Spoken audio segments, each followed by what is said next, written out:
Kirk Herbstreit yesterday brought us more bars than your favorite college town, talking about what the College Football Playoff Committee should do when it comes to deciding on that Final Four on Selection Sunday, which is just a few days away now. What are they going to do? What did he say they should do? Well, we'll talk about it here because we 100% agree with Kirk Herbstreit, as is typically par for the course when the GOAT opens his mouth. Welcome into the Hard Count. This is the People's College Football Show. College football every single day of the year. They're playing games, we're talking ball. They're not playing games, we're still talking ball right here on this very platform, the On3 YouTube channel. It is November 30th, 2023, last one in history. Going to make it a great one, as we always do on our Thursday shows. It is Final Thought Thursday. Going to give you our takes for all of these conference championship games and some things we got to get off our chest here before they start playing games here this upcoming Friday night with Oregon and Washington in the Pac-12 title game in Las Vegas, Nevada. Also, I don't know if y'all been keeping track on the social channels, what's been going on when it comes to these names popping up as intends to transfer or guys that have already entered the transfer portal. Riley Leonard made some noise yesterday when he decided to jump in there, and there's a couple of teams that are kind of sounding like the front runner for him right now when it comes to that whole discussion. So we'll talk about that and where we think maybe he could end up, and maybe a little dark horse action too for who could be in the Riley Leonard sweepstakes. Also, just some portal talk in general. Like we said, the portal is going crazy right now. If you tuned into our live show yesterday, there were several instances where Nick Brake, who's producing the show right now, jumps on the mic and says, hey, insert player name here, just jumped in the portal. So we'll see if we get any of that action today on this show, but I'm just saying head on a swivel season is officially here with the transfer portal set to open up officially this upcoming Monday. Again, we will have a live show for you. Myself and Andy Staples right here at the desk talking all things college football Black Friday. That is the transfer portal. So make sure dialed in here so you don't miss a minute of it. We appreciate y'all being tuned in as you are right now. Also, Deion Sanders. There's some buzz going on right now in Boulder, Colorado, and not in the best sense with what you had going on when they were 3-0. Now there's some buzz around, well, hey, what's going on? How can they right the ship? We'll talk about maybe the path forward. Also, before we go forward, we got to unpack what's going on currently in Boulder. So we'll give you our thoughts there and unpack that situation as a whole. Before we do that, like I said, we got to talk about Kirk Herbstreit and what he said yesterday on the Pardon My Take podcast, which is hysterical. So go check that out if you haven't already. But when we talk about the Kirk Herbstreit stuff right now, before we get to that, though, two things. One, make sure you're subscribed right here. Ton of talk about going forward. We got the college football playoff rankings about to be released on Sunday. We'll have a reaction for you live as well when that goes down. So another reason to be dialed in. Also, follow me on Instagram and on Twitter at JD Piquel on both those platforms. Those are great spots for us to interact with y'all and involve you into the show as much as possible.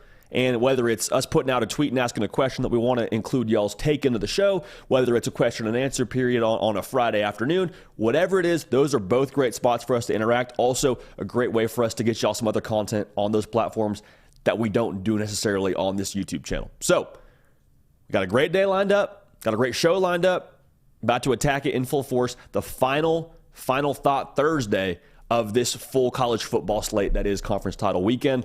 Let's get right to it. Kirk Herbstreit brought some juice yesterday on the Pardon My Take podcast when they were talking about who should be, what should the committee do when it comes to these four teams for the college football playoff? Because there's this thought out there that, well, hey, if Florida State is playing without Jordan Travis, yes, they might be undefeated, but are they one of the best teams? And that's an interesting conversation going on right now, I think, across the college football landscape. So I was curious to hear his thoughts on this. And before we get to his thoughts on this, I want us to unpack what the College Football Playoff Committee is supposed to do based on their protocol. You can read their mission statement, and there's a couple of things that jump out to you. And the first of which being, it is an art, not a science. College Football Playoffs Committee's words, not mine. Meaning there is no formula, there is no exact laid out blueprint. There is a number of priorities for them when it comes to resume, eye test, head-to-head, things we've discussed on this channel before, but they need to select, their words again, not mine, the four best teams. And going back to what Kirk Herbstreit said, that is exactly what he was getting at when he answered that question as to what they should do. Now, best team is not always the same as right thing. And that was sort of the discussion they were having, because the right thing you would imagine is if Florida State ends up going undefeated, the right thing would be to put them in the college football playoff by nature of them being undefeated. And Kirk Herbstreit said, well, I'm not here for the right thing. I'm here for the best teams. He's like, I call all these games. I want to see the best teams playing in the college football playoff. And so what I think a lot of people are going to say is, whoa. So you're saying that an undefeated Florida State team shouldn't be in Kirk Herbstreit? No, that's not what he was saying. What he's saying is the best teams, the 4 best teams, should be in the playoff. Exactly what the College Football Playoff Committee is supposed to do. So what I think we need to distinguish here is team is not the same as roster. Like best team versus best roster, not the same thing. Ohio State may have one of the best rosters in the country. Doesn't mean they should be included in the college football playoff if they don't have the cards fall their way this upcoming Saturday and find their way in. Not about best roster. It's about best team. And I think team also requires you to pass multiple difficult tests throughout the course of a season. Like team to me, again, is not just made up of players. It's about culture. It's about response mechanism. It's about your staff being able to will your team past that difficult test. And if Florida State is able to, on Saturday night, beat Louisville without Jordan Travis in the lineup and have Tate Rodemaker playing quarterback for them, I think that would qualify them as one of the best teams. Yes, because of their record and what that indicates, but also because of what their team, again, has had to do. Because teams, not roster, are what win football games. If it was about roster, well, then Alabama might win the college football playoff every year. It'd be Alabama, Georgia pretty much every season. You'd have Ohio State baked in there. Like, it's not about roster. It's about team. And so I think that's kind of the same lens we need to use for the entirety of this conversation when it comes to Selection Sunday. Because if Florida State does beat Louisville, what are we going to say? We're not going to talk about a specific player quite as much as we talk about, well, hey, good for that Florida State team finding a way to win. Hey, good for Mike Norvell motivating and getting his team ready to play in that game. Again, team is a thing you're going to hear a lot said right now. So I think that same thing, that same filter is true for the rest of these college football playoff contenders when we get to Selection Sunday. Like, can Texas be the team, not the roster? Can they finish through the line here and win the Big 12 like Vegas expects them to against Oklahoma State? Between Georgia and Alabama, 2 pretty evenly matched rosters in a lot of ways. I know there's different things you probably give a favor to when it comes to maybe Carson Beck's a better passing quarterback than Jalen Milroe. Maybe that secondary for Alabama's got more first-round NFL draft picks at this point in time for next season. All that's to say, rosters pretty equal for the most part. So the team, which one is able to meet that moment and play their best football on that day? That's what it's about now. When it comes to Washington and Oregon, I mean, that Washington team, that team, again, is the key word there.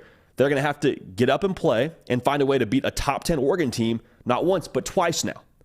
Very difficult to beat a team twice. And if Washington can do it, you don't credit the roster, you credit the team. Same thing for Oregon here. If they can evolve enough from that game in Seattle and do what Vegas expects them to do and beat Washington by double digits, you tip your hat to that team. So what I want to make sure we say here is I don't think we're in a position to where the chips would fall in a certain way and we would be on the outside looking in and saying, well, hey, the wrong teams are being discussed here. Like, I think all these teams, should they check the box, then we go to the rest of the college football playoff criteria. Go to resume, go to eye test, and at the end of the day, like, that's why we have the committee. So what I'm saying is I'm okay with all these teams that are being considered. I don't think we'll be in a position if Florida State ends up beating Louisville to where the wrong teams get in the top 4. Okay, so what I think would happen if it were me, and I tweeted this out last night, the more I thought about it, the more I feel this way. I feel like Oregon controls their own college football playoff destiny. We had some scenarios on this show yesterday, and we kind of went back and forth about the eye test. And the more that I thought about it, I think Oregon, if they beat the number 3 team in the country, and the committee keeps telling us they are the best one-loss team to this point, I don't see how you would drop them back. And the committee has to decide what they want to do with Alabama and Texas. Because Alabama probably has the resume at this point in time. Most recently, if you wanted to lean a certain way, you probably lean Alabama with the nature of the competition they've played. But then you go to the head-to-head, and it's like, hey, Texas has that mic drop in Tuscaloosa by 10 points in week 2. That has to matter. And so I don't envy the College Football Playoff Committee. Kirk Herbstreit said this in that interview. He's like, whatever they do, they're wrong. If we get that doomsday scenario with those 3 one-loss conference champs of Oregon, Texas, and Alabama. But I just want to make sure we're all on the same page here. Kirk Herbstreit's not saying Florida State shouldn't be in. He's saying give us the 4 best teams. And I think if Tate Rodemaker and Florida State find a way to win the ACC, they are one of the best teams, one of the 4 best teams in the country. Because the record, yeah, sure, that's a big part of it. You have to honor the conference championship label. But for the team to be able to pass that kind of difficult test in that kind of spot and stay undefeated the last 2 games with the weight of the world on their shoulders, they're one of the 4 best teams. So that's how we feel about that. Again, Kirk Herbstreit just bringing bars left and right there with that whole conversation. I wanted us to kind of iron out that whole thought because he wasn't saying Florida State should be left out. He's saying, I want the 4 best teams. Same thing we're saying on this very show. We want the 4 best teams. So that's how we feel about that whole conversation. That's how we feel about where we stand there. Hey, thanks for everyone tuned in live, man. It's a big Thursday. It's a very big Thursday. Last Thursday of the week, as we say around here. Best Thursday of the week. You got a lot going on. We usually say this at the top of every show. You have a lot on your plate, whether it's school, whether it's work, whether you're filling out expense reports, whether you're studying for finals. Like, we just appreciate y'all being a part of this. A lot of Spotify Wrapped is going on right now. Spotify Wrapped season is upon us. If we were in your Spotify Wrapped, get at us on Twitter, get at us on Instagram, and let us know. We appreciate y'all being a part of this, man. Been a lot of fun to see those. A big part of this show as well, been one of the backbones, if you will, bringing you the hard count, is our friends at PrizePicks. PrizePicks, for those of y'all that have stayed up here, daily fantasy, easy withdrawal, kind of enhances your viewing experience from a game-to-game basis. Now, a lot of y'all understand, not everybody's playing this weekend. If you're an LSU fan or an Auburn fan, they're not taking the field this weekend. And that's not like you can't still enjoy this college football Saturday, but you want to enjoy it just a little bit more? Get a little PrizePicks going, play some squares, flex play, power play, doesn't matter. Redeem code JD, $100 deposit match. So, sorry, I'll rephrase that. 100% deposit match up to $100. So you put $100 down, PrizePicks says bada bing, bada boom. $100 free play, we'll match you with that. Let's ride, let's have a good time. Again, redeem code JD at sign up. So, I said this on our Tuesday show, we're ice cold. Ice cold. Haven't hit a PrizePicks play in a minute. Need it. Need it like a bad habit. So you can either fade us here, which is what I think probably our record would indicate you should do, or you can say, you know what, foxhole guy, I'm locking arms with my boys. Let's get in the bunker. We're due. Let's find a way. So, I don't know, shoot or shoot. We're going to keep shooting right now this weekend. Our flex play, meaning we do not have to hit all 3 of these, is Quinn Ewers and Jalen Milroe. Combined passing yards, they're at 485.5 passing yards. That feels pretty high to me. I don't know if Jalen Milroe will be asked to throw the football downfield quite as much against this Georgia defense, and I don't know if Quinn Ewers is going to have to throw the ball downfield a lot against Oklahoma State. I think they'll do it, but I think Texas is going to roll. So we'll take the less there. 485.5 passing yards, taking the less there. You know us, we've been a big more show this year. We're going to go ahead and take the less, kind of a self-fade, if you will. Now, 7.5 kicking points for Camden Lewis. So if he kicks a field goal, 3 kicking points, kicks an extra point, that's 1 kicking point. PrizePicks is setting this number here, this total, at 7.5. I think Oregon's going to score a lot of points. I mean, if we get 2 field goals and 2 extra points there, we're already hitting the more. So we'll take the more there. We like the more. In that same game, again, a little Friday night special, so get after this right now. Dylan Johnson, 82.5 rush yards. We've been a big more show all season long. I've told you all, we want to see good things happen to good people. But the reality is, good things happening to good people includes us as an audience and us on this show. We want good things to happen to us as well. And the more has not been good to us. We're taking the less on Dylan Johnson, 82.5 rushing yards. So we're going to flex play all 3 of those. To recap it, Quinn Ewers, Jalen Milroe, combined passing yards, 485.5. Good day for both cats at the office. I expect it, but we'll hit the less there. Camden Lewis, 7.5 kicking points. We're taking the more there. Dylan Johnson, running back for Washington. I think they're going to have to throw the ball quite a bit against this Oregon defense. And I think that front 7 of Oregon is just ferocious, so we'll take the less there on the 82.5 rush yards. Going to flex play it. Again, in a flex play, we just need 2 out of 3 of these to hit for us to get some money. If all 3 hit, we make a little bit over our entry. If 2 out of 3 hit, we get 1.25 our entry. Now, you can power play it if you want, but that's go big or go home, all or nothing kind of way to play there with PrizePicks. So again, redeem code JD, 100% deposit match up to $100. We appreciate PrizePicks. We appreciate y'all. Hey, let's have a day. Let's get after it now. Let's have a conference championship weekend. One individual who is not playing this conference championship weekend, but who generated a ton of buzz yesterday by entering the transfer portal is none other than former Duke quarterback now, Riley Leonard. And Riley Leonard, I said it yesterday on a little short form video. Again, another reason to be following on socials, at Jody Pickell, Twitter, Instagram, put it on TikTok even, at Jody Pickell across the board there. I think there's 3 potential teams to watch here.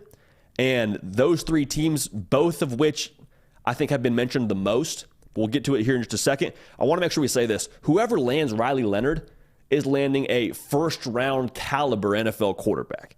Like, he's someone who you drop on the roster and immediately probably look at that win total a little bit differently. That's how good he is.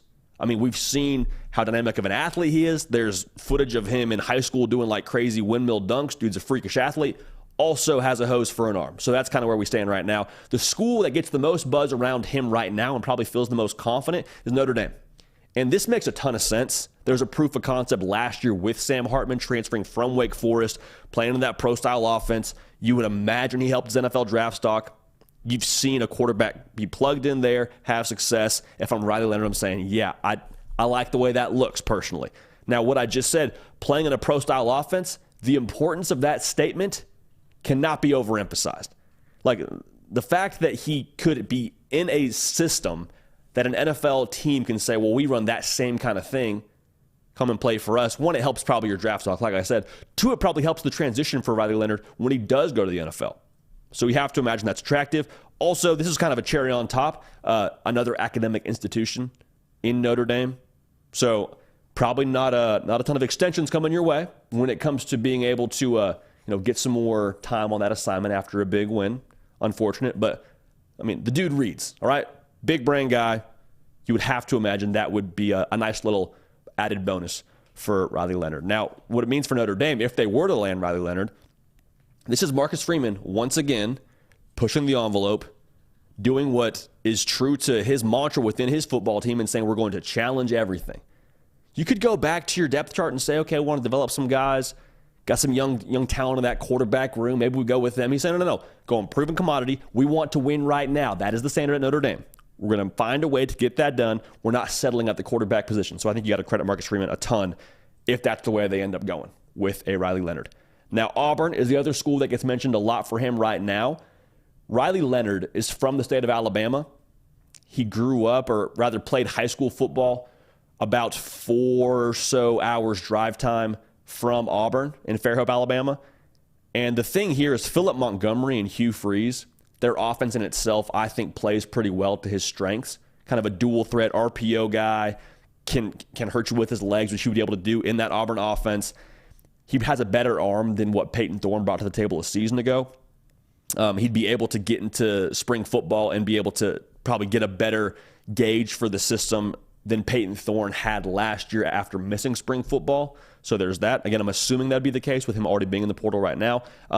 They also have a really strong record of developing quarterbacks, does Philip Montgomery and Hugh Freeze. I mean, Philip Montgomery worked with guys like RG3, Case Keenum, and you have to think, too, the filter of playing in the SEC for Riley Leonard would have to help his draft stock. No, you're not playing in the same pro-style system that Notre Dame is, but if you play against the best of the best every single Saturday and let NFL scouts see that, I think at that point your resume and your tape should speak for itself. So you would have to think that's attractive. So those are the top two getting the most buzz for a one Riley Leonard. There's one more school that I want to make sure we talk about here that has to be attractive, has to at least be in the conversation just a little bit, and that's Texas A&M. And A&M, yes, they're set at quarterback with Connor Wegman. Okay, I understand that. I'm not saying that you just totally kick to the curb the idea of building on what Connor Wegman's done to this point at A&M. But if you're Mike Elko and you bring in a guy like Riley Leonard, there's continuity there between the two of them. Same thing is true with what I just said about Auburn with playing in the SEC. And if you elevate A&M in Mike Elko's first year, you have to imagine that probably holds some weight to it for Riley Leonard with what it means about him being a winner and what that could mean for an NFL team. Also, I think when you talk about, weapons between Auburn, Notre Dame, and A&M, I think A&M may have the most weapons out of that group for the time being. We'll see what happens after the portal cycle, if they add more from Auburn or Notre Dame or what happens with A&M. But I'm just saying, I think that would have to be a little bit attractive. So A&M's probably the dark horse in this whole thing, if we're being honest. But again, Notre Dame and Auburn, per Pete Nakos, is being thrown around the most when it comes to the Riley Leonard sweepstakes. So we'll keep an eye on that. We'll obviously have more to talk about when he does commit, whether it's one of those schools or some other wild card that comes out of nowhere. But Riley Leonard is this portal cycle's Sam Hartman in terms of his impact and what he could mean for a number of different schools. Heck, he could end up being the successor to a one Sam Hartman at Notre Dame. So we'll keep an eye on that. And that thing is going to be very, very interesting to watch because it'll have a massive impact for one of those teams, without question. All right, moving right along here. If everyone who's watching right now could do two things. One, subscribe to the channel. The majority of our audience that watches this show, according to our analytics, is actually not subscribed. So we're just going to ask. It's that time of year. We're getting close to the season of giving. If you want to kind of get a part of this community and give to this community one subscription, which is free, doesn't cost you anything, we would appreciate that tremendously. So thank you in advance for that. Also, second thing, if you could like the video. All we're going to ask, those two things, totally free, takes all of like 30 seconds to do both. We appreciate you for that. All right, now, let's talk about what's going on in Boulder, Colorado. Because I think Deion Sanders is still the most fascinating man in college football, regardless of what that final record says. But it's been an interesting last couple of months with what's going on there. Started out hot, 3-0, got College Game Day coming to Boulder, Colorado, finished the season 4-8. So the question obviously now is, where do we go from here? How do we right this ship? They have 10 commitments right now in the class of 2024. They lost 3 commitments in the span of like the last week and a half, 2 weeks. Okay, it was a quick couple of decommitments, couple of quarterbacks that decided they no longer wanted to take their talents to Boulder, Colorado. So this isn't great to have obviously losing guys that were going to go play for your football team, that were high-profile guys for the most part. I think we just got to take an overall, all-encompassing look at what's going on right now in Boulder. First things first, make sure to subscribe to the On3 YouTube channel. College football, only college football, every single day. We appreciate y'all for that. So what I want to say about the 2023 campaign for Coach Prime and company, in a lot of ways it was a success. And the bar was set pretty low from the year before. They won 1 game. This year they won 4, and you became relevant nationally. You were the hottest story in sports, not just college football, for a long period of time. Like, everyone's talking about Deion, and we're all watching Colorado State at like 1 in the morning. Like, it legitimately was iconic in a lot of ways. And then the losses started to happen. Because I don't have a problem with 4-8. If you told me at the beginning of the year, hey, Coach Prime and company, they're going 4-8. I would have said, okay, that's actually exactly what we predicted them to go. We thought they'd be 4-8. But the unfortunate part of this is it was the one kind of 4-8 that you couldn't have happen. Like, after the 3-0 start, to then go 1-8 from that point forward, losing like your last 6 or so in a row, the optics of that is what really is difficult right now. Because when it comes to recruiting, so much of what you do is selling snapshots to people. Like, hey, this is what we are right now. Come be a part of this. Help us build on that. And that snapshot early in the year was phenomenal, but the snapshot you ended with in Boulder, Colorado is concerning. And going back to what I said about optics, when it comes to acquiring talent, optics is a big part of that. And whether it's true or not, whether it's fair or not, the optics at Boulder, Colorado right now under Coach Prime is dysfunctional. And there's a couple of things to look at here, like your quarterback getting sacked over 50 times. Screams dysfunction. Screams we're not going the right place with the football. Screams we don't have the guys we need on the line of scrimmage. That's obvious. Also, your demoted offensive coordinator, the individual that you believe wasn't the right guy calling plays after your offense was actually really successful, just took a head coaching job. So under Deion Sanders, they say, hey, he's not fit to be our OC. Another school comes in and says, well, he's good enough to be our head coach. Not a great look.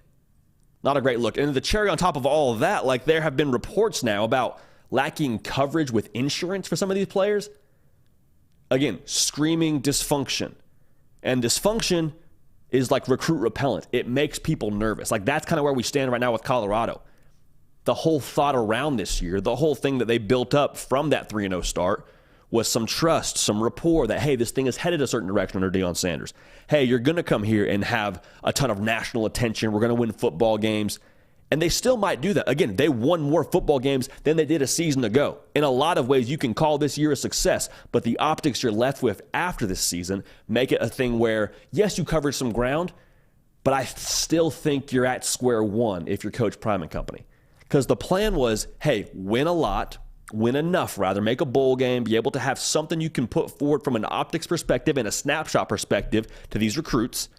And then, yes, we still go to the portal to kind of keep this whole thing rolling how we want it to go. But really, we lean a little bit more heavily this upcoming season on some high school talent, being able to get some young guys from the high school level to help us and build it a little bit more organically that way. Okay, I'm just going to say this. There's a reason now why Alabama and Georgia and Michigan, like, yes, Michigan went to the portal a little bit more this past offseason, but for the most part, like, those are teams that build at the high school level. You don't have to go and add in the portal what you can develop in the backyard, okay? And that's kind of what they have in-house with those teams. So I think that's what Colorado was striving to do. And unfortunately, with the optics now and where you stand on the recruiting trail, you're going to have to go back to the transfer portal. And it's not going to be the total overhaul that it was last year, but you still have to, I believe, lean pretty heavily on a lot of those players. Now, the obstacle with that is, one, is there space on your roster to do that? And two, are you going to be able to get the guys through the portal able to play right away? Because we've seen the NCAA now. You can't necessarily trust the NCAA to be the definition of common sense. The whole Tez Walker thing should be a pretty direct implication of that. I don't know if all the guys you get through the portal will be able to play right away based on all the stuff they're doing right now to crack down on that whole multiple-time transfer rule and the one-time transfer rule. So all that's to say, I think it's going to be a little bit more difficult to reshape your roster this offseason if you're Coach Prime and company the way that you need to, okay? But I want to make sure. We said all these things about Deion Sanders and the way that it's looking right now and what's been tough about it. That's all true. We're not backing off of that. Yes, they became more relevant. The optics are bad right now. Screams dysfunction. But here's the one thing we got to make sure we take into account. Deion Sanders is not your average college football coach. Colorado is not your average college football team. On top of that, they're not covered like the average college football team when it comes to their attention and their exposure. Anything Colorado does, the impact of that, the ripple effect, can be 10x. You don't believe me? They got College Game Day there when they're playing a Group of 5 team. Okay, they got Colorado State, Colorado. It's a rivalry game, sure, but they were 3-0. You got College Game Day in town. Okay, that doesn't really happen. It's not a thing that College Game Day makes a habit of doing. So I'm just saying, for all the negative things we're talking about with Deion Sanders in Colorado, if they're able to recreate some of that magic, if you're able to get a little bit better optically, provide a little more structure, that thing is going to churn at a quicker rate from a success standpoint than it would somewhere else. Like, it is easier with Deion Sanders to be your head coach to get more out of a win on the recruiting trail and on the exposure and just overall like branding than it would be at another place that's in the same spot as Colorado with a different head coach who doesn't have the star power and charisma of a Deion Sanders. They're going to do their YouTube channel. They're going to be out in front of the mic. They're going to kill it on social media. They're going to kill it on all the hype videos, all the promos. Like, they will crush it on that aspect. If they get something on the field to push that way, I'm just saying, don't leave Colorado for dead. Do not leave Colorado for dead. And for Deion Sanders, I would not bet against him when it comes to acquiring talent. Is it still a little bit more of an uphill battle than you would like? Probably so. Yeah, probably a true statement. But the effort to right the ship here is not a losing game if you're Deion Sanders. So keep an eye on that. Keep an eye on what's going on in Boulder, Colorado. When this portal opens up on December 4th, there's going to be a lot to talk about. I expect Colorado to be in the mix. Also, National Signing Day. We'll have a live show as well. Josh Newberg, myself, Chad Simmons, like we'll talk a lot about these teams making moves on signing day. Would not surprise me in the slightest if Deion Sanders and company are a mover and a shaker when it comes to National Signing Day and what's going on there. Alrighty. You know what? I wanted to go to our Portal Magnus segment, but we're going to push that a little bit further back to keep an eye on all the things going on throughout the portal right now, and we'll make sure we have that as updated as possible for y'all when we get to that. So we call it Final Thoughts. I suppose it is our final thought on the weekend that's about to happen, but we have one more segment after this. So we'll keep on rolling here, and hey, appreciate y'all for over 100 likes. Big time. Answering in elite fashion. We appreciate that. Okie doke. So we do it every single Thursday here on this live show on the Hard Count on the On3 YouTube channel. Our final thoughts for this upcoming weekend. Man, we got some great games. Got a lot of great games. Got the SEC Championship. You got the Pac-12 Championship on Friday. I mean, the ACC Championship should have some entertainment value by nature of what that line looks like right now. I believe it was 2.5 last we checked. What are some of the final thoughts we have for this upcoming weekend? We'll talk about it in a second. First things first, though, make sure you subscribe right here. We're going to be at Georgia, Alabama. We will have content for you from the field after the game, if they let us on the field. If not, we'll have content on content in the stadium after the game. Myself, Andy Staples, both going to be there. Make sure you're subscribed. For all the behind-the-scenes content, for our thoughts in-game, follow me on Twitter, follow me on Instagram, at JDPickell. We appreciate y'all so much for that. All right, so let's keep on rolling here. When it comes to the SEC title game, what are some of our thoughts there? For Georgia, I just want to make sure we say this. If Georgia wins the football game and Carson Beck goes for 300+, 3 touchdowns, he deserves to be in New York City for the Heisman. Now, does he win it? Whole other conversation. But this is going to be the best defense and secondary that he's played against. And make no mistake about it, for Georgia to win this football game, they will have to throw the football. They will have to be two-dimensional. And so if he goes out there and delivers in the fashion that he's delivered to this point in the season, at that point, we got to put some real respect on Carson Beck's name.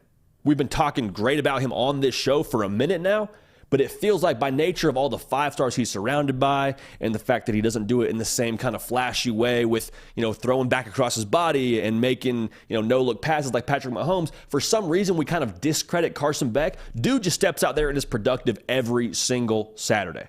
So if they do it in the SEC title game against a defense in a secondary like Alabama, he deserves some real Heisman juice, and we are going to scream about it on this show. Again, should he win it? I think Jaden Daniels and Bo Nix probably lead that conversation, but I'll tell you what, Carson Beck will be in my top 3 if they end up doing what I think they're capable of doing in Atlanta. Now, on the other sideline, you got Alabama.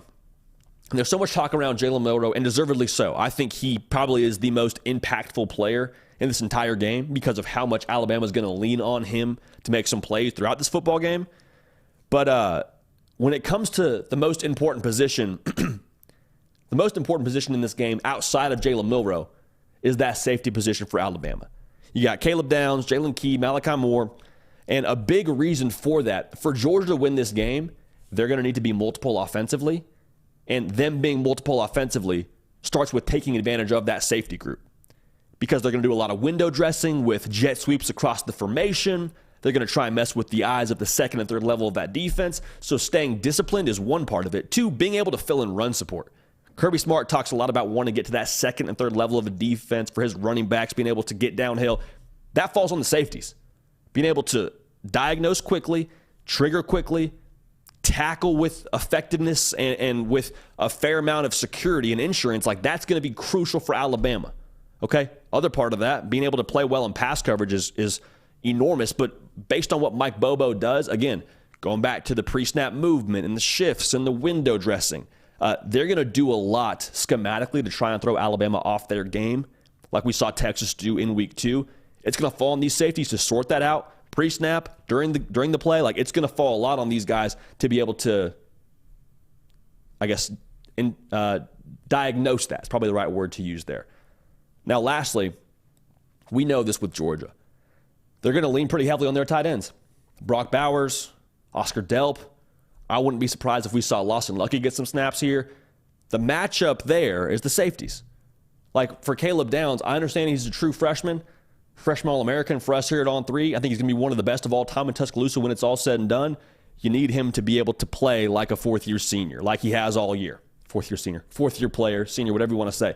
Need him to be able to be dialed into the nth degree, as with Malachi Moore, as with Jalen Key. Like, that's what it's going to take, is those guys being on their P's and Q's, not being too overly impressed with the eye candy of Georgia, and being able to tackle well in the run game, cover well in the pass game, especially against those tight ends, because that's who they will be matched up with. Difficult task lining up against number 19 Brock Bowers, but if you want to win this football game, I think you have to be able to at least manage that matchup if you're Alabama. Now, for Oregon and their Pac-12 title game, it's going to be a movie in Las Vegas now. I said it's going to be a prize fight, just like we see a lot of the time when it comes to boxing and UFC in that city. This will be no different with Oregon and Washington. And I said this in an earlier segment during this live show. I want to make sure we say it again. Oregon controls their college football playoff destiny as a one-loss conference champ. They do. And Texas and Bama deserve a ton of credit for what they've done this year. I'm not saying either of those teams should be left out. I'm just saying you got to figure out which one of those teams you want to have in, because Oregon deserves to be in, no question. And the reason why I say that is the College Football Playoff Committee, every single Tuesday night, they play the theme music. It's really tense. We got Reese Davis reading through those teams. And every single Tuesday night, Oregon is the best one-loss team in the country. If you beat the number 3 team in the country and avenge your only loss of the season, I don't know how Oregon would be left out. No idea. It would not compute to me if Oregon, beating the number 3 team in the country, were to be left out. And this is not to throw shade at Texas, but I just want to talk about them because I think it's a good example. Texas plays a top 20 Oklahoma State team. Texas currently is still behind Oregon. Texas beating Oklahoma State, a lower ranked team than a Washington, would not somehow catapult Texas past Oregon. If the committee liked Texas more than Oregon right now, they would have already moved them past them because of that Alabama win. So the fact that we see Oregon ahead of Texas right now gives me a little bit of insurance that I know Oregon already is ahead of that team. But when it comes to Alabama, I understand if they beat Georgia, that whole conversation opens up. I'm just telling you, Oregon, you win, you're in, period, mic drop, the end, as we say on this show. So that's it for the Ducks when it comes to our final thoughts on their Pac-12 matchup. Now, Florida State, they're kind of the mystery team in this whole thing. By nature of it being a 2.5-point spread against Louisville, and Florida State's kind of been on the ropes a few times. They've had to get off of it a few times when it comes to finding ways to win in the fourth quarter and, having a great effort in the second half. And overtime, when we saw them against Clemson, I think there's a little bit of a narrative out there with Tate Rodemaker that I don't know if it's incorrect necessarily, but I do think it's incomplete. Because we have a pretty small sample size, and a lot of people saw that first start against Florida and are just defining what Tate Rodemaker is. And I'm not here to tell you it's wrong. I'm just saying, do we really want to define one player by his first start on the road in the Swamp, rivalry setting, with a team that's fighting to make bowl eligibility in Florida? Like, I would be a little bit slow to define what Tate Rodemaker is going to be as a starting quarterback at Florida State. So my prediction is I think he's actually more dynamic down the field than people already believe he is. I think they're going to have to throw to beat Louisville, and I think they're going to want to throw to beat Louisville by nature of their best players being Keon Coleman, Jaheim Bell, Johnny Wilson, like getting into those freak shows on the outside and at the tight end position with Jaheim Bell. They're going to want to / have to do that. And I think Rodemaker delivers. And that's why I think they do win that game over Louisville. So that's why we're watching that. And I think that's the shot we want to call. A lot of jumping to conclusions based on one start. If we did that, Jalen Milroe wouldn't have been starting after the Texas game for the rest of time for Alabama. And we all saw how that played out against USF, and we saw what he did the rest of the season and why they're playing for the SEC title. So I'm not saying Tate Rodemaker's Jalen Milroe. I'm just saying I think we maybe let that bake a little bit longer before we pull it out of the oven and decide what our opinion is on Tate Rodemaker. Now, last one I want to get to here. You got Texas playing Oklahoma State. And there's a lot made about Oklahoma State and Ollie Gordon and them being able to run the football against Texas and that kind of being the key battle. And I'm just here to tell you what's been true about Texas the entirety of this season is what I believe will be true yet again on Saturday in Jerry World. Defending Texas is like playing that whack-a-mole game at the arcade, but the machine is malfunctioning. There is no possible way to be able to whack all the moles that Texas is playing with offensively. They have 3 individuals that have over 500 yards receiving on their roster. Jatavian Sanders, Xavier Worthy, Adonai Mitchell. All 3 of those cats, you can't give double coverage to. Just purely by nature of the arithmetic of the defense, there's no way to give the adequate number of attention to all those individuals. And so what I'm saying is it might be a thing where you whack the first mole in the first quarter. Maybe they kind of minimize Texas for the first half. But at some point in time, when that machine malfunctions, there's going to be somebody open at some point in time. There is not enough defenders to account for all the options that Quinn Ewers is going to have. And I think Quinn Ewers is going to be able to rise to the occasion as he has multiple times now throughout this season, the Alabama game being the most notable. I think they'll win that game, and I think a big reason why will be the pace they set offensively with their passing game. So that's our shot we're calling there. Excited to watch that one. Hey, it's conference title weekend. It's going to be a great weekend. Going to be some hardware handed out. Going to make it tough on the committee, I would imagine. But at the end of the day, yes, there's going to be a lot of teams that win their conference, but the real winners, isn't it us as the college football public? I like to think so. Hey, let's check in here real quick with Nick Brake. Nick, we got any news across the board? You give me thumbs up or thumbs down if we got anything. All right, no news from Nick Brake, so we're going to keep it business as usual here with what we had planned for our portal segment. Try and give you the most up-to-date intel as possible. Before we got on the air here, Juice Wells, wide receiver for South Carolina, he announced, or it became public rather, that he intends to enter the transfer portal. He had over 900 yards in 2022. dinged up a little bit this past season. You would imagine Spencer Rattler leaving for the NFL probably, made his decision pretty clear for where he's going to go next. Where he could go, just first guess, Texas has success with transfer wide receivers with Adonai Mitchell this past offseason. You would expect Xavier Worthy to take a pretty hard look at the NFL. Maybe there's some production to be replaced. Quinn Ewers sounds like he's coming back, 90% according to Bobby Burton of Inside Texas. He's a wide receiver one in the transfer portal. Okay, he is, I think, the equivalent of what Keon Coleman was to last year's portal cycle. He could be that for your team this upcoming portal cycle. He might be the best non-quarterback in the portal right now, in my humble opinion. So keep an eye on that. Staying in the wide receiver lane, and staying in the state of South Carolina, wide receiver from Clemson, Bo Collins, intends to answer the transfer portal. This is a guy from the West Coast, played at St. John Bosco in Southern California, 6'3", 210, pretty good speed from what I can tell. I'd keep an eye on the West Coast schools for him. Like, we saw DJ Uiagalelei leave Clemson for Oregon State and have success outside of that Clemson offense. Now, the offense changed from year to year, but I just think with Bo Collins, maybe, just maybe, his skill set, we haven't seen his best ball, is the way that it feels to me. He's a four-star kid out of high school. Again, going back to the West Coast schools, you could see Oregon making sense. You could see USC making sense. We know Lincoln Riley is a savage in the transfer portal. Washington, they're going to lose Rome Odunze likely to the NFL. You would have to believe by nature of how high his stock is. Bo Collins could be someone to watch here for a lot of those now Pac-12 schools, but eventually I guess they'll be Big Ten schools. Going to take a while to get used to that. Bo Collins, the bottom line, I think if he's in the right spot, we see this a lot in the transfer portal. Sometimes it's not so much the player as much as it is the system and the position they're in. In the right system, I think he could blow up. So keep an eye on Bo Collins. I think he's a guy to watch here in this portal cycle. Grayson McCall, a fan favorite when it comes to the transfer portal. Dipped his toe in last year. Said, you know what, I want to go back to Coastal Carolina, run that back. He's now in there as a grad transfer. This is a dual threat quarterback, played a lot of football. Not once, but twice, but 3 times Sun Belt Player of the Year. There was a lot of juice around him going to Auburn last year. From the way that it sounded, it was essentially like, hey, Auburn's got their guy. It's going to be Grayson McCall. Things kind of fell apart from an administrative or academic standpoint. He has over 10,000 career pass yards. Going back to the experience level that you get with a Grayson McCall. Some schools that I'm watching here, I'd be curious to see what happens with Arkansas should KJ Jefferson decide he wants to hit the portal, and with Mississippi State. Both those schools, quarterback-friendly systems. Bobby Petrino now running the show at Arkansas. If they need a quarterback, you would think that a guy like Grayson McCall could maybe plug and play there pretty seamlessly. Mississippi State, they're going to throw the ball around the yard. Going to go with tempo. Jeff Lebby and what he did with Dylan Gabriel. I think Grayson McCall, just from a ability standpoint, is a similar player with like a good arm, can make the throws I think you need him to make.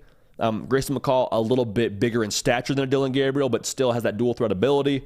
I would like to see him in that offense as well. And also, if you're going to the SEC, if you're Grayson McCall, that probably helps your prospects for the professional level. Now, Auburn is still a school I would watch here as well.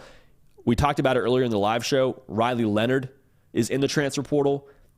You would expect if Auburn can't land a guy like Riley Leonard, Grayson McCall could be the guy they go after. We'll see how that shakes out, but Grayson McCall will be someone we watch, obviously. We talked about it earlier in the live show. Like I said, I want to mention Riley Leonard really quickly for this segment regardless. 3 schools we're watching. Notre Dame getting the most buzz. Proof of concept with the transfer portal quarterback going in there and being successful. A system that is pro-style that would help him probably audition for the NFL in a more specific fashion than what he was doing at Duke. Now, Auburn, like I just said for Grayson McCall, the same reason it makes sense for Riley Leonard, the skill set that he has, and it being in the SEC could also be attractive to scouts. With Riley Leonard being a guy who is from the state of Alabama, maybe he wants to stay home. Family and the friends get to see him play his last season of collegiate football. Life could be good. You're playing at Auburn. Also, Philip Montgomery and Hugh Freeze, as we mentioned, pretty strong record with quarterbacks. Philip Montgomery, of course, working with guys like Case Keenum, RG3, Bryce Petty. We go down the line here. They've had success at the quarterback position, and Riley Leonard could be that next guy. I said this in our segment, so I don't want to repeat ourselves too much here, but to me, he is this portal's version of Sam Hartman in terms of what kind of impact he could have on your team. And he could be this version's or this portal's version of Sam Hartman by nature of him going to Notre Dame if he does do that. So we'll keep an eye on that. But it's portal season, so we'll keep on rolling here. Now, we had, to my knowledge at least, the first domino fall when it comes to the transfer portal quarterback market. Max Johnson was at A&M, was also at LSU, played 4 seasons of college football, taking his talents to North Carolina. So if you're a Tar Heel fan, you have more than likely the successor of a one Drake May. And like I said, very experienced, playing at 2 SEC schools. I believe he threw north of 40 touchdowns. Like, guys played some football now. Okay, he's seen some things. I don't think you'll see a spot where he's feeling overwhelmed or like the stage is too big for him. Playing in College Station, playing at LSU, both probably check that box for him. A big reason why he chose North Carolina, he cited Chip Lindsey, the offensive coordinator there, and North Carolina's overall success with NFL quarterbacks. With Drake May probably going to be second quarterback taken behind Caleb Williams. That's probably just a Pepsi or Coke taste test between which of those guys you want to roll with. I don't think you're going wrong either way. And then Sam Howell, previously also being in North Carolina. So there's a strong little pipeline here from North Carolina with the NFL quarterbacks. Is Max Johnson that next one? I'm excited to see. So we'll keep an eye on that. But that's kind of where we stand right now for the portal. MJ Morris also, before we got on air here, sounds like by nature of him taking a red shirt for the rest of the season at NC State, he's in either intends or already in the portal. By the time you see this, he may already be in the portal. So MJ Morris, I got to watch as well when it comes to that whole quarterback market. All right, now let's keep a good thing going here. Let's not stop the party. Party rolls on as it always does. We're going to get to your questions here in a matter of 60 seconds. So I'm going to do an ad read. During that 60-second period, get your questions in. Keeper of the Q, Nick Brake, about to join us here in a few short moments. All right. The Hard Count is brought to you by our friends at Game Time. Now, we're closing in on the last couple of games of the college football season. You got Conference Championship Week, you got bowl games, and you got the college football playoff, and the Natty, and then we're counting down the days till next season. The bottom line is, as something decreases in quantity, the value increases. The value of games right now, they're like gold to us, okay? As college football fans, being at the game, it's an experience that you can't necessarily put words to. So Game Time is helping us get us to the game and be able to experience the final college football, the final drops of the college football season that are pure gold. Game Time's helping us do that, okay? They have the best seats for the best prices, guaranteed. They're helping you save money by nature of if you are able to find a seat in the same section or row for less than what you paid for, Game Time credits you 110% of the difference. Yes, they are for the people. They are by the people in that sense. Also worth noting, as we finish up college football season, you don't got to delete the Game Time app. Keep that Game Time app on your phone because they're great for other sporting events, great for concerts, great for comedy shows. Whatever you want to get to, Game Time is the best way to do it. You can buy tickets in 2 taps and know where you're going to sit too by seeing the view of your seat from the app. Again, Game Time has got it all. So snag tickets without the stress, can purchase a ticket right up to the day of the game, morning of the game, with 2 taps. Again, so download the Game Time app, create an account. This is important now. Very, very critical. Use code HARDCOUNT for $20 off your first purchase. $100 ticket, no problem. First time using it, redeem code HARDCOUNT, $20 down, boom. We're out of the triple digits range for those tickets for your college football game of your choice. So, again, redeem code HARDCOUNT at first purchase, HARDCOUNT. Terms apply. Again, create an account. Redeem code HARDCOUNT for $20 off. Download Game Time today. Last minute tickets. Lowest prices guaranteed. All right, bringing on the keeper of the queue. The people's favorite producer. Heavy lifter extraordinaire, Nick Brake. Nick, what's going on, baby? How we doing? Doing pretty good. This first question today coming, well, now I've got to find it. It's coming from David Erickson. Says, what portal quarterback do you think could land at Nebraska? Ooh, you know what? I don't know that they're going to be in the market for a portal quarterback. Chubba Purdy, I thought finished the year really strong. I'd let Chubba cook a little bit. And Matt Rule talked about this yesterday when it comes to the portal market. He's like, hey, let's be clear now. quarterback in the portal is going for north of $1 million. So just so we're all on the same page here, that's going to cost a little bit of something extra is what I would imagine he's saying between the lines there. I don't think they need to go to the portal for a quarterback, Nick. I really don't. I think they're going to be okay going with just Chubba Purdy, letting him cook. They went the portal route last year with Jeff Sims. I think it's worth just having the guy that you already have in your system and letting him kind of lead winter conditioning and be someone they're familiar with. Like, it's different than having to win over the team than already have the team at your back. And I think Chubba Purdy has at least the potential to have the team at his back, and he's a guy that I would watch there to be the starter. So will they be in the portal market? Maybe they take a look, but I think they're good enough to just roll with Chubba Purdy, Nick. Okay. I told everyone to spam your questions, and no one has done so more than Gavin, so I'll get to his question next.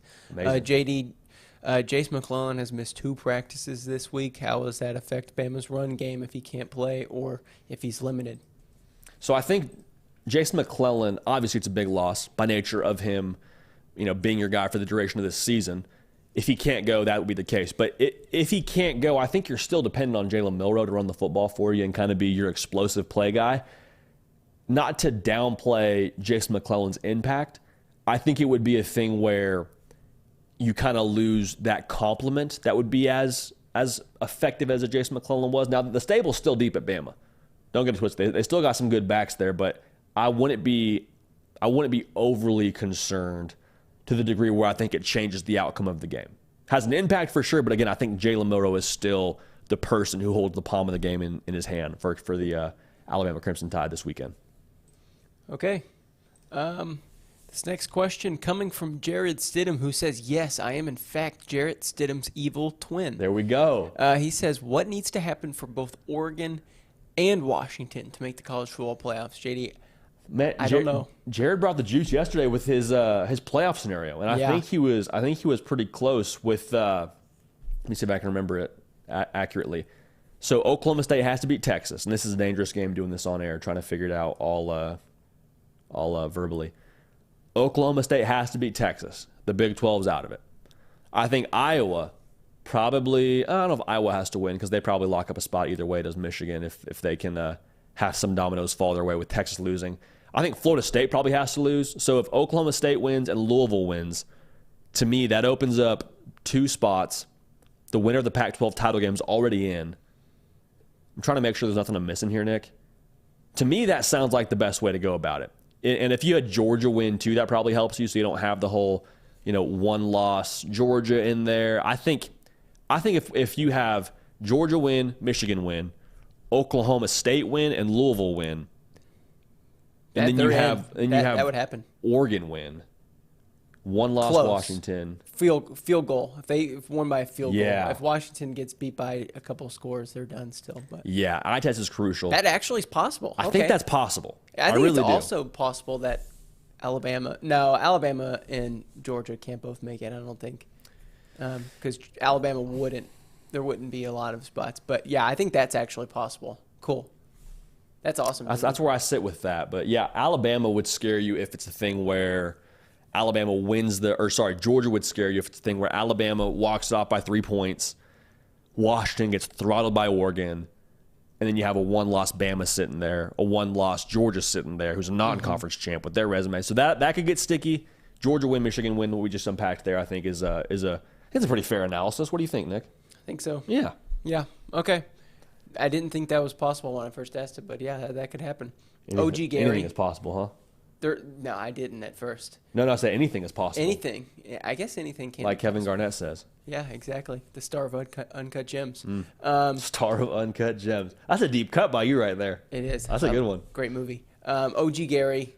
There are 3 guarantees in life: death, taxes, and that OG Gary is way ahead in plan in thinking about college football because he's asking about his thoughts on the early conference championships, which we've done before with OG Gary, but this is OG Gary's, and I like this.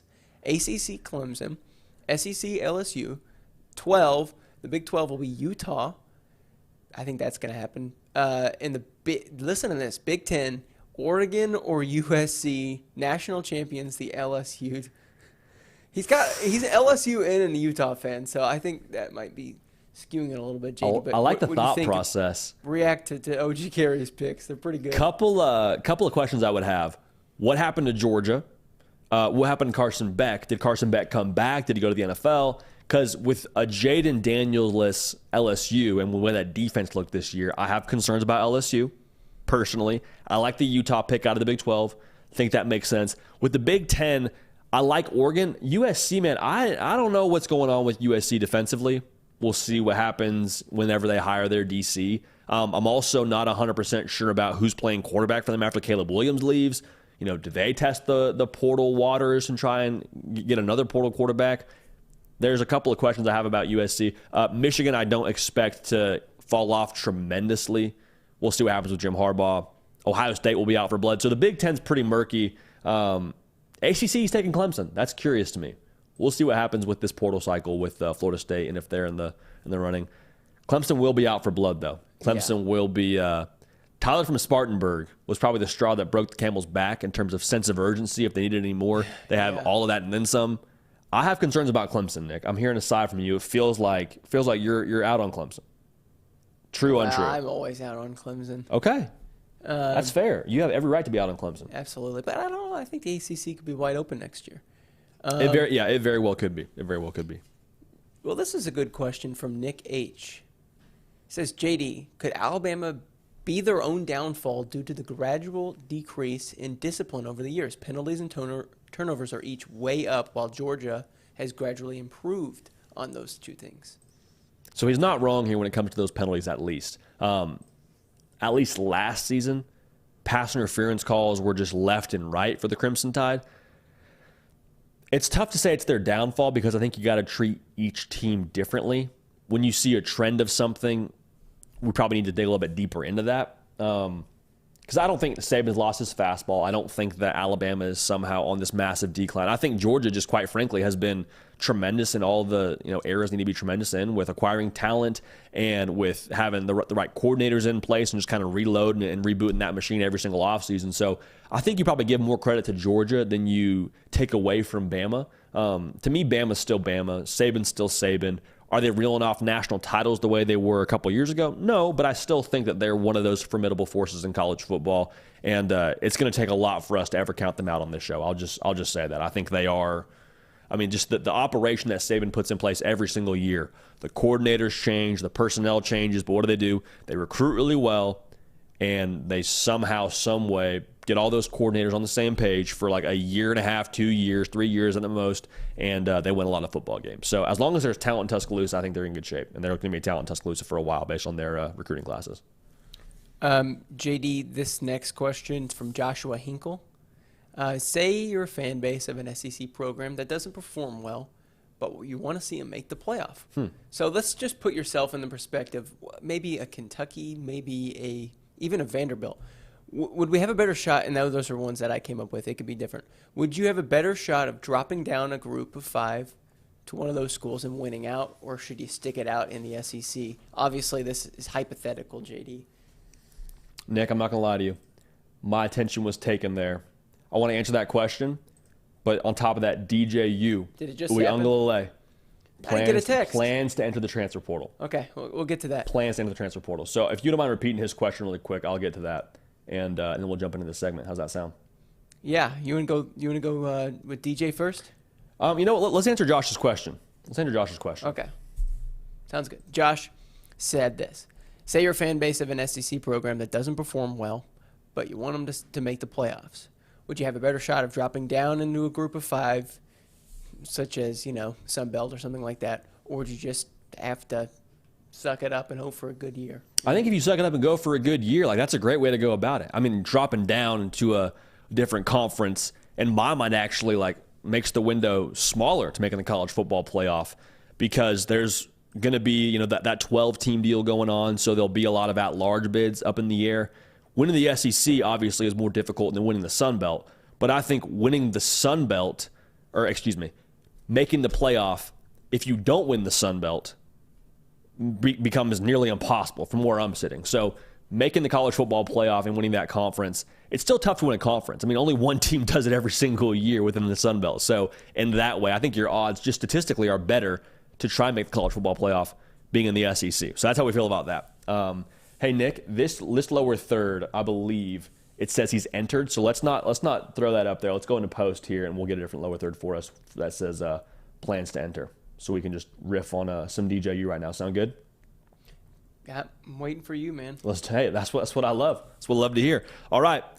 Oregon State's DJ Uiagalelei is planning to enter the transfer portal. Now, to be clear, it is also possible that he just declares to the NFL draft and we don't see him play any more college football. But DJ Uiagalelei, this isn't enormously surprising because of Jonathan Smith, his head coach, pivoting to Michigan State. And when Jonathan Smith left, you saw DJ Uiagalelei tweet out the emoji like, dang, all right, what are we going to do now?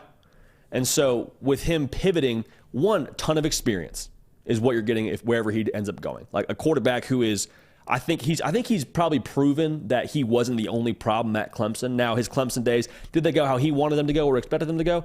No. But again, I think you can kind of point to what he's done at Oregon State and the way that he played this season under that pro-style system and say, okay, that's still a quarterback that can help us regardless of what we thought happened at Oregon or at Clemson. So some potential spots that he could end up landing at.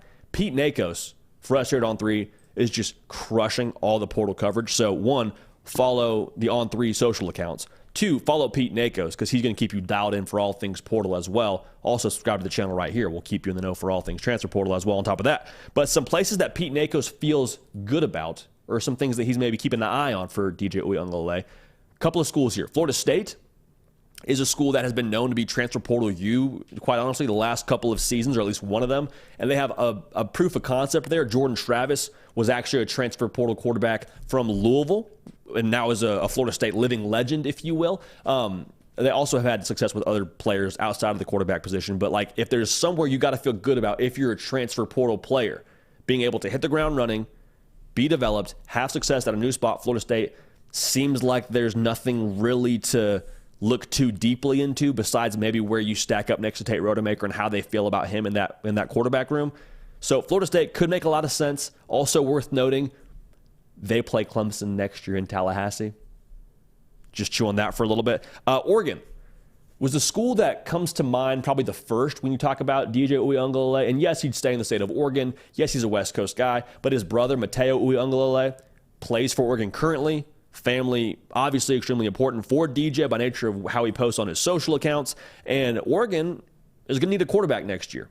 You'd have to believe Bo Nix has gone to the NFL, and you'd have to believe that DJ Uiagalelei maybe steps in there in that quarterback-friendly offense under Will Stein and goes out there and just kind of deals the ball around the yard and shows off the arm a little bit more. Did the pro-style thing at Oregon State, go to a quarterback-friendly system, put up great numbers, high completion percentage.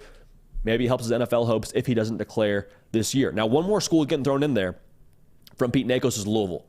And Louisville is curious here, kind of that dark horse, because I think Jeff Brom and what he's done with quarterbacks over the past couple of seasons makes them attractive. His offense in itself and the way it's been successful when he was at Purdue and now the way that he's done great things at Louisville with them playing for the ACC championship this year. Louisville would make a lot of sense as well. If I had to just pick one that I would go to if I were DJ Uiagalelei, I think Oregon would be the best case scenario. Play with your brother, be in the Big Ten, be able to still be on the West Coast, close-ish to family, be exactly close to family if you're in that locker room with your younger brother, and being able to play in a quarterback-friendly system where you can make a quick decision, put up good numbers, impress NFL scouts that way. I would really like Oregon for him personally. So I'm keeping an eye on all 3 of those schools. Again, the NFL is not out of question for him if he were to decide to declare. It's still on the table for him. But those 3 schools are getting thrown around the most right now for DJU. And I cannot wait to see where he ends up at. Because somebody's going to get a quarterback that I think is there's that snapshot living with people of what he did at Clemson. Y'all, again, at Clemson, he was not the problem. Was he a part of the solution? Hard to say. I don't think he was the only problem, and this past season should serve as, I think, a pretty good example and a pretty good feeling as to what he was there and what he's done now at Oregon State. So, DJ Uiagalelei plans to enter the transfer portal. Big-time news across the college football landscape. We'll see where he ends up. All right, Nick, how about that, huh? That's a good way to end the show. What do you say? Yeah. Hey, shout out to Pete Nakos for breaking that as well. He's crushing it, man. He's crushing it. He is a must follow. He is a must follow when it comes to your social experience on these platforms, you know? Yeah. Good deal. Good deal. Well, hey, we appreciate y'all. We got a lot to unpack here. Nick, you're the man. I appreciate you making all of it happen here. We'll see you Sunday. Like I said, a lot to unpack on Sunday, and we'll get after it. Yep. All righty. Hey, we appreciate y'all being tuned in. We appreciate y'all being subscribed. If you haven't yet subscribed to the channel, do so on your way out. We'll have a ton of content coming for you on Saturday after the SEC title game, on Sunday morning after all the dust has settled on the college football playoff, and on the college football conference title games this past weekend, or this upcoming weekend. It'll be the past weekend. You hear what I'm saying here? A lot going on in the college football world. You hear me talking in a little bit of a scrambled tone because there's so many plates that are spinning right now, from transfer portal, signing days around the corner. Selection Sunday is a matter of days away. Don't miss anything. Make sure you're subscribed right here. Don't miss a show when it comes to the hard count. I'm JD Pickell. Nick Brake crushing it on the ones and twos. We appreciate y'all. We love y'all. We're going to keep this party rolling. We will see y'all next time.